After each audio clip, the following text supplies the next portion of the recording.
still like fresh and hot from Yeah. it. But wow. god, yeah. Felt like I was immersed in it as well. Oh, good. Physically dodging things, which is great. Oh, that's so cool. Immersion is what I keep saying. So. Yeah, absolutely. It really, really is. I had my 11-year-old son with me. Oh, how did he like it? He, in the middle of it, he's like, how did they film this? Oh, really? Oh, that's so sweet. Yeah, my daughter's 11, so that's cool. Yeah, it's a great age, isn't it, to see things through their eyes, especially with cinema. Absolutely. Absolutely. Yeah. Listen, congratulations. It's there's so much about it I absolutely loved. I loved your casting in this film. Oh, that's great. I loved the effects, which were so realistic that you really immerse and feeling fully in there. And I loved the music. Thank you. Yeah. Because there's lots going on there. There's simplicity with the lovely piano theme that kind of comes in and out at different parts of the film. Yeah. For Daisy's character, there's big score like you need at certain times in a film like this, but then you have this real beautiful representation of country music and the area within that as well. Yeah. Do you mind talking a little bit about navigating that as well? Yeah, we have a genius named Benjamin Wallfish on this film, who's our composer. And he really started with Kate's theme, that piano theme that comes in. He started with that as the basis for what he was going to compose. And there are echoes of Kate's theme that are almost an inverse within the tornado. Oh, wow. So what we're hearing with the tornado is almost an inverse of Kate. There's this duality between the two that he's working with. And a lot of those big movie sounds, he was really going for it with a choir, a chorus, and choral elements, and with brass. We were recording that on the Sony lot in LA, and the sound that he was capturing in that space, in those sessions, it was incredible, and it was all because of that. I felt that brass does so much in this film. And he knew the fiddler and the banjo player who we brought in to also flesh out a lot of the score. And it's meant to feel like it's an adventure movie in which we are clearly set in Oklahoma. Yeah. And it was a big challenge that I was throwing his way by having so much country music within the soundtrack. For him to come up with his compositions in relationship to that was really difficult, but he met that challenge in a way that I still am amazed by. So I knew I was giving him a hard task, but he met it. Did a great job. Collaboration's brilliant. He's incredible. Because it's really clever because the score is part of the storytelling, but also the needle drops that you've used lyrically, quite a lot of them are also informing us of situations and your choices, whether it's Kate or or whether it's certain characters and their kind of personality come through, whether it's something they've got on the radio or they choose to listen to. It's all telling story. Yeah, it's meant to. It's anytime I would land in Oklahoma City from LA, it would always feel for me like I'm getting back home because that's the region where I grew up. And I remember I would always click on Zach Bryan's song "Oklahoma City," and that was always the soundtrack as I'm easing into the place.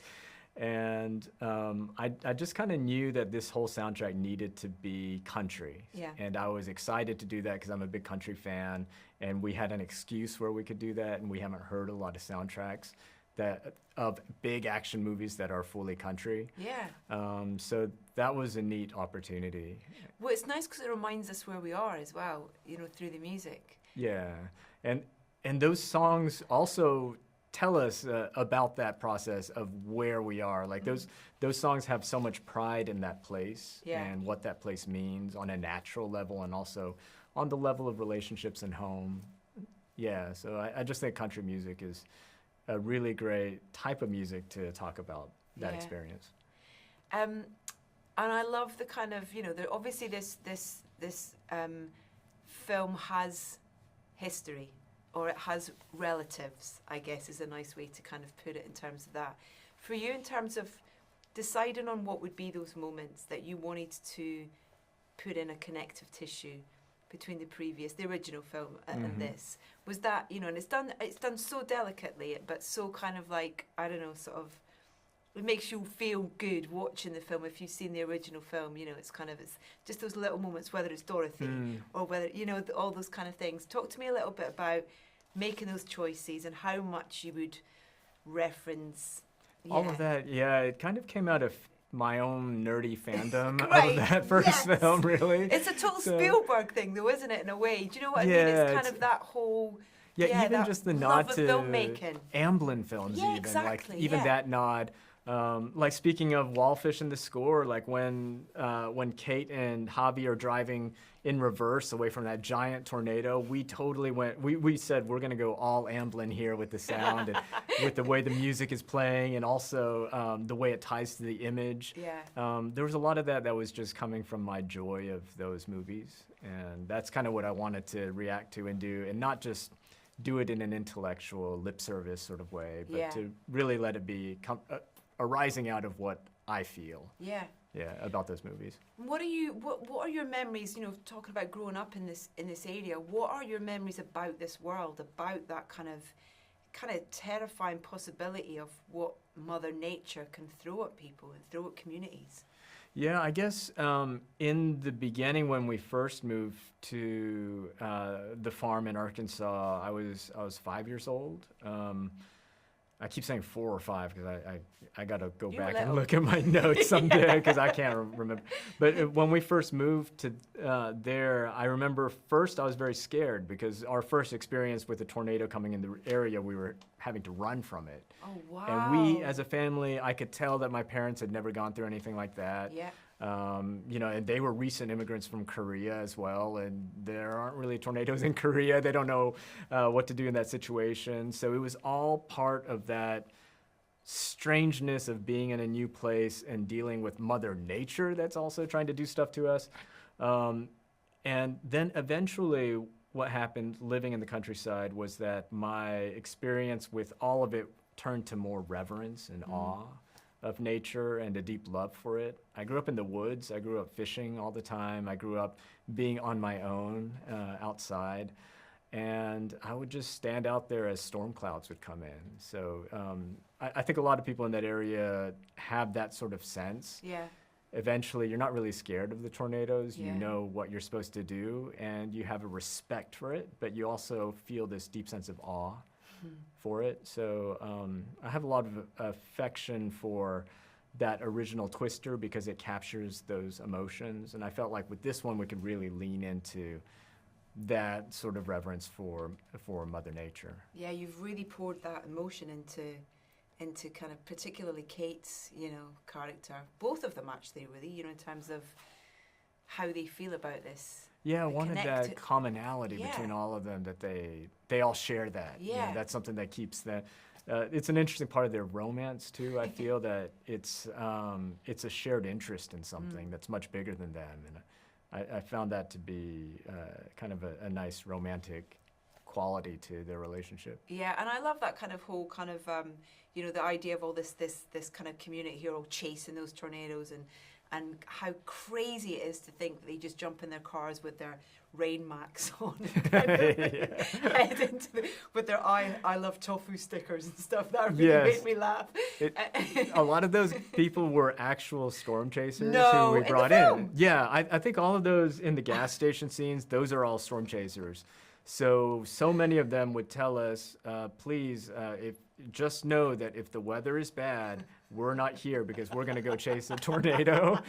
So we were always hoping that on those days the weather was going to be good because they were not going to be showing up to set. You did have a couple of dodgy moments, though, I believe, as well, in terms of there being really we terrifying. totally did. We started filming in May, so that's during tornado season. The first day Anthony Ramos arrived, he and I were reading the script and getting alerts on our phone, shelter in place. And I was telling Tony, hey, welcome to Oklahoma. And there was this big EF3 tornado that hit Cole, Oklahoma, just south of us in Oklahoma City. So that was just a constant thing that we were dealing with, a lot of storms coming through, and then lightning. Get the cameras out, film. Yeah, we would. Yeah, it's funny. I hate to say it, but I would often be saying, "This is such a waste. It looks so perfect," but we'd have to shelter, and we'd have to shut down because it for safety reasons. But it would be a cruel irony that outside everything looks perfect and would be beautiful to capture. But of course, we had to be very safe. But it's so beautifully poetic, you know, some of those scenes where you see, you know, the weather change and you get hypnotized by it in a way, you know. It's very hypnotizing. Got such a kind of incredibly kind of powerful but beautiful presence, I guess as well. In terms of creating that to make it feel and look real, an extraordinary job with you and your designers and special effects and things like that to create that. Thanks so much. It really starts first with an affection for what is happening. Yeah. That everybody was in awe of nature, and we had a real storm chaser going out and getting footage for us. And every day when we were watching our dailies, we would watch the footage that this gentleman captured for us. Wow. And it would be, just as you said, hypnotizing. Yeah. And then our VFX supervisor, Ben Snow, and we actually went out and chased with a scientist.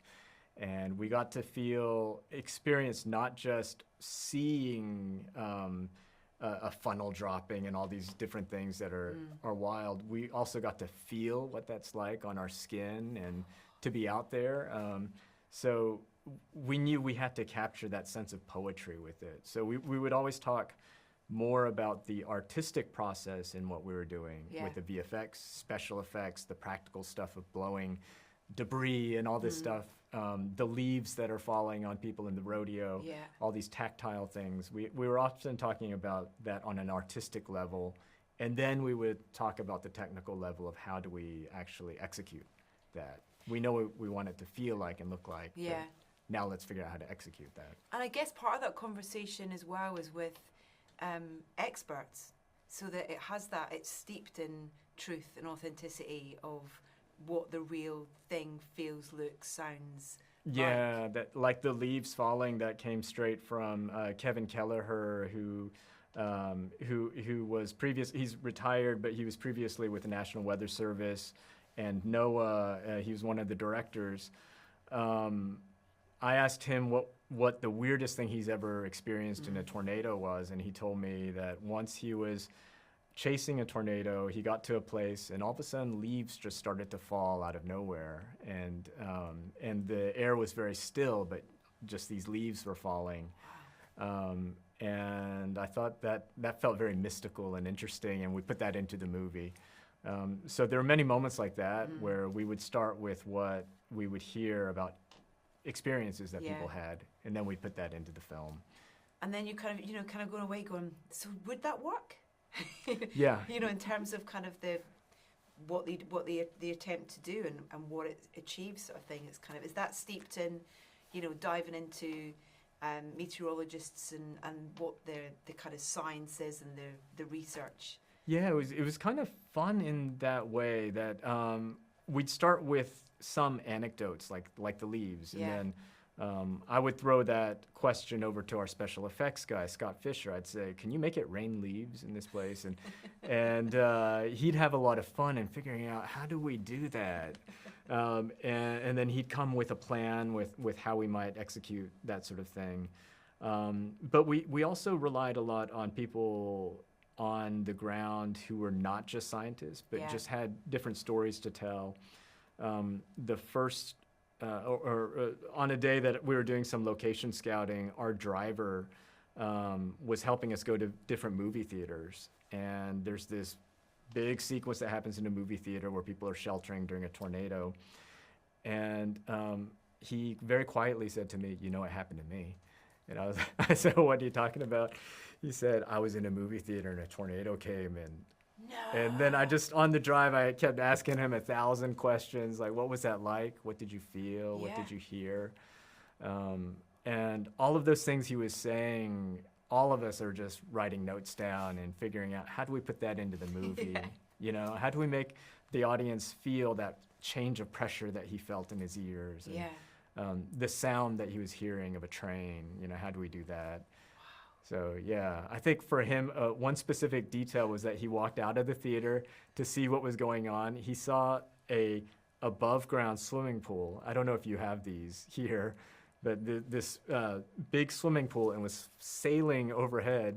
And then he said he decided he's going to go back into the theater. Yeah, so yeah, just one of the strange details and Wow. absurdities that you could only know by talking to people on the Yeah, ground. we've been through it. Yeah. That's incredible. And before we run out of time, I'd be remiss to get the chance just to mention Minari as well, which I just adored and had the pleasure of chatting Thank you. to Emil as well about writing the score. Oh, you chatted to Emil about that. Oh, that's so great. Yeah, I mean, just love that the music for that film and the film as well. Thank you. Emil is a genius, by the way. Yeah, absolutely. weirdly, I saw his old band play years ago. The Dig? Yeah, Yeah, in the States, and it was like I hadn't put two and two together till we sat down to chat, and it was like Oh, that's so mind great. blown. It's crazy, but Yeah. it was really obvious from that how important music is to you in your storytelling, and getting it just right and tonally to the story, the characters, the location as well. And it was just a beautiful collaboration on that film. Oh, thank you. It means, music means so much to me. And Emil would send me sketches before I was filming on that movie. And that helped me figure out what I'm going to do on the day, how I'm going to film stuff. Because he would show me the music, and then or let me listen to the music, and then I would know visually what I want to see to that music. So I love that process when it's not just having a composer react to what I'm doing, but Yeah. I feel like I want to react to what this brilliant genius composer is doing as well. Yeah. When we started, you were talking about kind of being a fan of those kind of those Amblin films as well, and I wondered if for you, if there's a soundtrack from a film that you go back to again and again, if there's one that's your most played, I guess, soundtrack for you that maybe. I have so many of those that I will go back and listen to, and I'm very bad with composer names. It's So- fine. The, so the this- I'll film will feel do. like- The film will do. If Yeah, it's a specific film that. Edward Scissorhands has Yeah, such an Danny incredible Elfman. score. Yeah, Elfman, that's right. Yeah. Elfman's score is so incredible for me. And then there are a lot of recent ones that I really love. I love the one from Eternal Sunshine. That one I listen to a lot. Yeah.